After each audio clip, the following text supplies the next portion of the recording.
15 days, the Cuban Missile Crisis.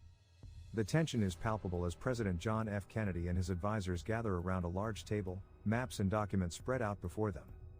President Kennedy, gentlemen, we're facing a grave threat to our national security. Soviet missiles in Cuba pose an imminent danger to the United States. Advisor 1, Mr. President, we must act swiftly to neutralize this threat. A blockade of Cuba could be our best option. Advisor 2, but sir, a blockade could provoke the Soviets into retaliation.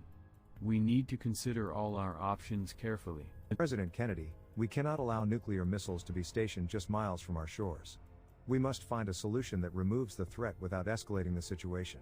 Kennedy addresses the United Nations General Assembly, calling for the immediate removal of Soviet missiles from Cuba. President Kennedy, addressing the Assembly, we demand the dismantling of all offensive weapons in Cuba and an end to this reckless provocation. 15. Kremlin, Moscow, Day Soviet Premier Nikita Khrushchev deliberates with his advisors, weighing their options.